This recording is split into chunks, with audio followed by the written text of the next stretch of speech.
Holly Rigsby, author of FitYummyMummy, and the newest fat loss resource, Kettlebells for BusyMoms.com, coming the week of January 30th.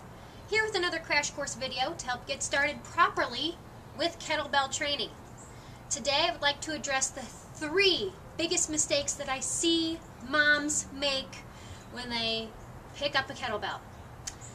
The first mistake I see, and this is a recurring theme no matter what type of workout plan that we do, but moms out there are choosing wimpy weights. Now, I suggest women get started with a kettlebell that is anywhere between 8 and 12 kilograms, so about 18 to 26 pounds. And I have women go, oh no, that's too heavy, I can't do that. And these are the same women that I see holding their 8, 9, 10-year-olds. And I'm sure that their 8, 9, 10-year-olds weigh much more than this. So yes, you can pick up and hold a weight like that. It's all a matter of using proper form. Now, the reason why we suggest starting out with that weight range is because if you go too light, not only will you miss out on the strength building and metabolic effect of using a challenging weight, using a weight that's too light can lead to improper form. And what I mean by that is that a lot of movements rely on the movement of the weight around the bell. And like, for example, the clean. What I just did was clean the bell up into the racked position. A mistake that moms make if they use a weight that's too light is that they don't understand this pull and how the weight will shift and move around your wrist and land on your forearm. So what will happen is, if the weight's too light, they pull it up and muscle it up and get it into this position. So they miss out on what that true form will feel like. Same thing happens with swings.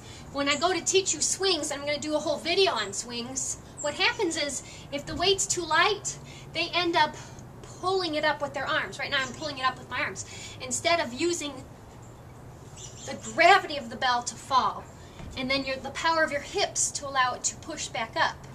So if the weight is too light, it encourages the wrong muscles to come into play, which will lead to poor form, which will lead to an ineffective exercise or workout plan, and worse, it can lead to an injury. So we talk about sore shoulders, sore knees, sore back. If you don't have proper form, this could be one of the reasons why.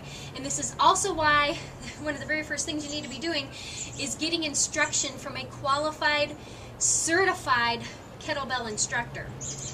Big mistake number 2, moms tend to skip the fundamentals. And in the quick start video that I made for you, I talked about the fact that you have to get down the basic lower body movements of the squat and the hip hinge, because understanding the difference between those two is going to allow you to not only perform those movements properly, but be able to get the most out of those exercises. And I think that a lot of times we get started with a fat loss plan and we're so focused on doing all the cool stuff, or what's known as the sexy stuff, because we think doing that is going to get us better results. But if you skip the foundation of what you build off of to gain that strength and increase the performance that your body can handle, it's like building a house on broken foundation. You can't do that. And it's so hard to get this message across, because I see moms, they make the mistake of pulling out, ripping out the latest workout in a magazine, or printing it offline, or watching a variety of different YouTube workouts. And there's no rhyme or reason to what they're doing. They're just doing something just for the sake of it. Variety for the sake of variety doesn't get results. And especially when you add in a fat loss tool like the kettlebell, where the basis of this type of workout plan to work for you is built upon progression, you're going to get nowhere fast, is what I should say.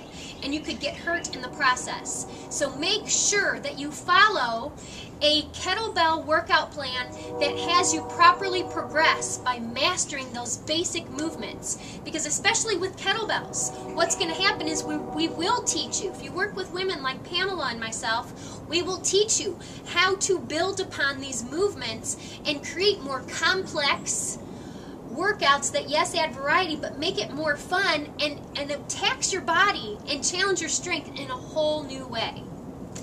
Mistake number 3, and it kind of plays into these already, but you got to focus on, well, what I see moms doing is quantity versus quality, when we got to flip that.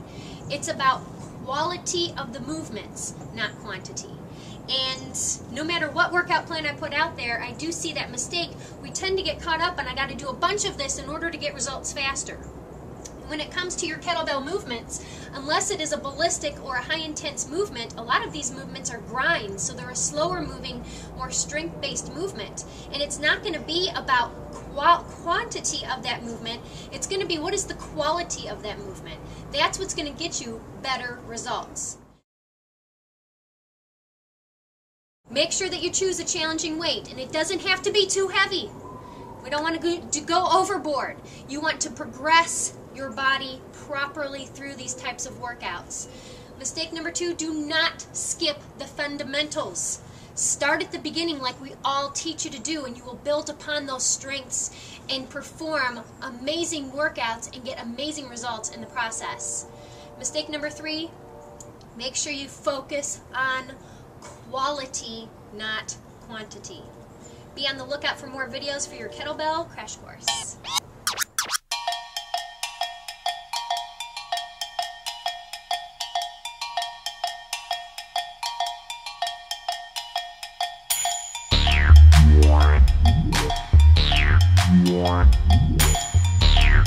Yeah.